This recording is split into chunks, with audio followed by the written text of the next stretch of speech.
नमस्कार, मैं हूं संजय शर्मा। आप देख रहे हैं 4 पीएम यूपी। आज हम बात करेंगे अपर्णा यादव की, उनकी राजनीति की। बीजेपी ने उनको जो सपने दिखाए थे, उन सपनों की। राजनीति में कहा जाता है, बड़ी पुरानी कहावत है, आपने सुनी होगी, पक्का सुनी होगी। कहा जाता है कि अपने बाप की बात पर भी भरोसा मत करो,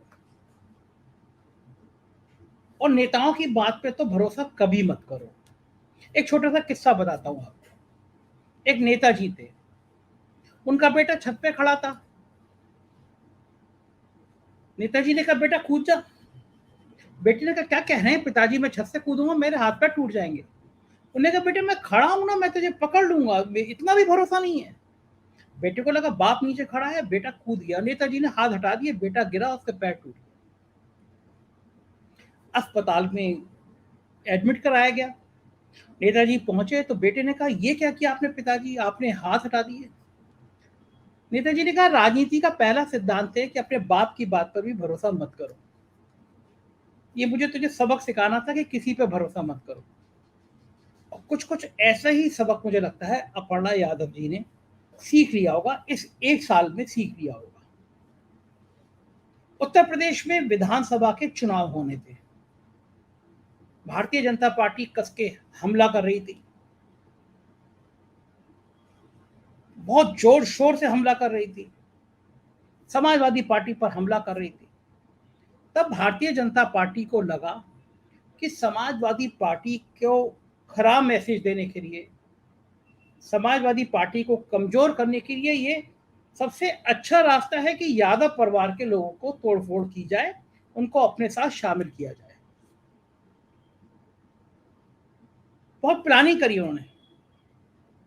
प्लानिंग करके एक दिन अचानक प्रेस कॉन्फ्रेंस देखी कि जेपी नड्डा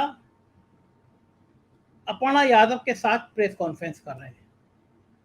सब चौंक गए कि ये तस्वीर आप देख रहे हैं, जेपी नड्डा जी, योगी आदित्यनाथ जी, केशव मौर्य जी, ये बीजेपी में ये योगी आदित्यनाथ जी के साथ अपर्णा यादव बैठी हुई, बहुत जोर शोर के साथ। अमित शाह, जेपी नड्डा, योगी आदित्यनाथ, इन सबके साथ अपर्णा यादव की ये तस्वीर वायरल होने लगी, वायरल की जाने लगी कि देखिए भारतीय जनता पार्टी के नेताओं से अपर्णा यादव के कितने अच्छे संबंध हैं। स्वतंत्र देव जब पार्टी के प्रदेश अध्यक्ष थे, केशव मौर्य डिप्टी सीएम थे, और अपर्णा यादव बल्ले बल्ले थी। जेपी नड्डा जी कितने सम्मान के साथ अपर्णा यादव का हाथ जोड़ के स्वागत कर रहे थे, और बड़े गाजे बाजे के साथ अमित शाह जी फोटो सेशन करा रहे थे अपर्णा यादव के साथ। लगातार फोन पे बातचीत कर रहे थे अमित शाह जी अपर्णा यादव के साथ। बहुत जोर शोर के साथ अपर्णा यादव को भारतीय जनता पार्टी में लाया गया। ये माना गया कि शायद कैंट विधानसभा से अपर्णा यादव को टिकट दिया जाएगा। चुनाव आ गए, टिकट डिक्लेयर हो गया, अपर्णा यादव को टिकट नहीं मिला। तब ये माना गया कि शायद अपर्णा यादव को एमएलसी बनाया जाएगा। चर्चाएं बहुत तेजी से शुरू हो गई कि अपर्णा यादव बहुत जल्दी एमएलसी बन जाएंगी, मगर अपर्णा यादव एमएलसी नहीं बन सकी। फिर चर्चा चली कि बीजेपी चाहती है कि वो मैनपुरी से डिंपल यादव के खिलाफ चुनाव लड़ लें। लेकिन बताया जाता है कि अपर्णा यादव ने पहले ही सीढ़ी पे मना कर दिया कि वो कितना भी परिवार से अलग हो जाए, लेकिन डिंपल यादव के खिलाफ चुनाव नहीं लड़ेंगे। फिर अपर्णा यादव जानती थी कि मैनपुरी में जीत असंभव है और परिवार में लड़ाइयां और बढ़ जाएंगी। इसके बाद कई निगमों के अध्यक्ष बने, कई लोगों को राज्य मंत्री का दर्जा दिया गया, मगर अपर्णा यादव की हसरतें अधूरी रह गई। भारतीय जनता पार्टी के किसी बड़े नेता ने अपर्णा यादव की सुध नहीं ली। किसी ने नहीं कहा कि अपर्णा यादव विधानसभा के चुनाव से पहले आप आई थी, आपने हमारा इतना माहौल बनाया था, चलिए अब हम आपको किसी निगम का अध्यक्ष बनाते हैं। किसी ने यह नहीं कहा, अपर्णा यादव आपने समाजवादी पार्टी को इतना डेंट पहुंचाया, चलो हम आपको एमएलसी बनाते हैं। और यहीं से बातचीत शुरू हुई, यहीं से चर्चा शुरू हुई कि क्या वास्तव में अपर्णा यादव का भारतीय जनता पार्टी ने इस्तेमाल करके उनको छोड़ दिया। योगी आदित्यनाथ के साथ बहुत निजी फोटो, पारिवारिक फोटो वायरल हुए। उनकी अपर्णा की बेटियां हैं, वो योगी जी को तिलक करते हुए फोटो वायरल हुए। योगी जी के परिवार के संग के वाले फोटो वायरल हुए, लेकिन अपर्णा यादव को कोई प्रतिष्ठित जगह नहीं मिल सकी। तब माना गया क्योंकि अपर्णा यादव के योगी आदित्यनाथ की बहुत नजदीकी फोटो वायरल हो गए और दिल्ली और यूपी दरबार में 36 का आंकड़ा रहता है, इसलिए अमित शाह ने फिर अपर्णा यादव को प्रमोट नहीं किया गया, ऐसी चर्चा चलने लगी। अपर्णा यादव को भी लगा कि उनका पूरा पॉलिटिकल कैरियर डगमगा गया। समाजवादी पार्टी में अखिलेश यादव से उनके बहुत बेहतर संबंधी थे, सब जानते हैं, लेकिन तब भी वो यादव परिवार की एक बहू थी, ये भी सब जानते हैं।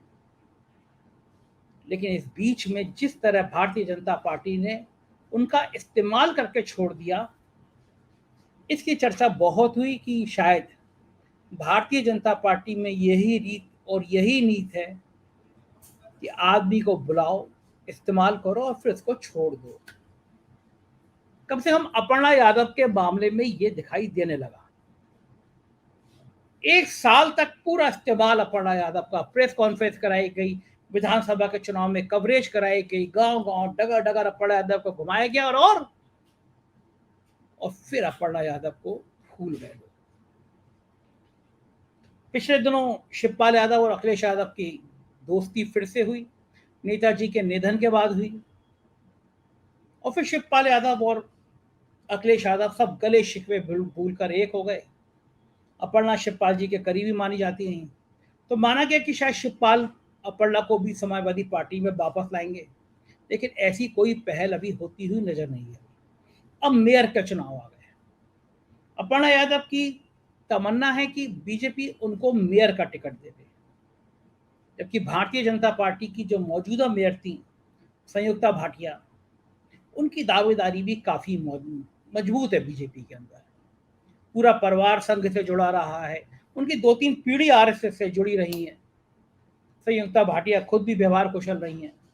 तो भारतीय जनता पार्टी के अंदर इन दोनों नामों पे चूंकि सीट महिला हो गई है कि अपर्णा यादव को टिकट दिया जाए या संयुक्ता भाटिया को टिकट दिया जाए, इसका मंथन भी एक बार फिर शुरू हो गया है। ऐसे में ये बड़े कयास लगाए जा रहे हैं कि क्या इस बार भी अपर्णा यादव को फिर सिर्फ आश्वासन मिलेगा, क्योंकि संयुक्ता भाटिया चाहती हैं कि अगर वो उनको टिकट नहीं मिलता है तो उनके पुत्र वधु को टिकट मिले। उनका पुत्र भी बचपन से संघ का एक पूर्णकालिक कार्यकर्ता रहा है, संघ में बड़ी घुसपैठ है, संघ के लिए बहुत मेहनत करते हैं उनके बेटे, वो खुद भी संघ के लिए मेहनत करती है, तो संघ के पसंदीदा हैं। लेकिन अपर्णा यादव की भी दावेदारी इसलिए मजबूत है कि अपर्णा सबको छोड़कर बीजेपी में ज्वाइन की। तो बड़ा भारतीय जनता पार्टी के लिए और उत्तर प्रदेश की राजनीति के लिए ये बड़ा महत्वपूर्ण है। स्थानीय निकाय के चुनाव होने जाने हैं और उत्तर प्रदेश में मेयर पद के लिए इन दोनों के नामों की चर्चा बहुत है। और चर्चा इस बात के लिए बहुत है कि क्या वास्तव में अपर्णा यादव को इस बार भी बस केवल एक आश्वासन मिल जाएगा, एक एक भरोसा मिल जाएगा। ये देखिए, उनकी अपर्णा की छोटी सी प्यारी सी बच्ची है, बहुत प्यारी बेटियां हैं अपर्णा जी की, और वो योगी जी को तिलक कर रही हैं। और उनकी दोनों बेटियों को कई बार ये हमने सीन देखे हैं, योगी जी भी उनके बच्चों को बहुत प्यार करते हैं, बहुत दुलारते हैं। लेकिन मजे की बात ये देखिए कि इतने सब कुछ होने के बावजूद भी प्लेसमेंट नहीं है, किसी निगम का अध्यक्ष, कोई राजमंत्री का दर्जा, ये सब नहीं है। लोग भारतीय जनता पार्टी में इसलिए जाने से पहले सोचते हैं कि पार्टी ले तो लेगी, इस्तेमाल तो कर लेगी, लेकिन फिर भविष्य नहीं पता। अपर्णा यादव भी राजनीति के जिस झंझावत में आके फंस गई हैं, उलझ गई हैं, उसमें उनको भी लग रहा होगा कि शायद एक गलत दांव उनसे हो गया, क्योंकि सपा में भली वो सरकार में ना रहती, लेकिन एक महत्वपूर्ण एक, चूंकि वो बहुत मुखर हैं, योग्य हैं अपर्णा यादव भी, राजनीति में, गायन में, लोगों से संवाद करने में, इसलिए भी अपर्णा यादव बहुत आगे हिस्सा लेती हैं, बहुत भारती हैं। तो अपर्णा यादव को लग तो रहा होगा कि राजनीति में कहीं चूक हुई, और अपर्णा यादव ने तो सपने में भी नहीं सोचा था कि जब जिस तरह योगी आदित्यनाथ से, अमित शाह से, इन सबसे इतने बेहतर रिश्ते हैं, उसके बावजूद भी उनके साथ ये लोचा हो जाएगा कि उनका नंबर ही नहीं आएगा। ये उन्होंने भी कभी कल्पना नहीं करी थी। लेकिन मैंने कहा ना, राजनीति के पेच ऐसे ही हैं। राजनीति में बिल्कुल सही कहा जाता है कि आप अपने पिता की बात पे, अपने बाप की बात पे भी भरोसा मत करो।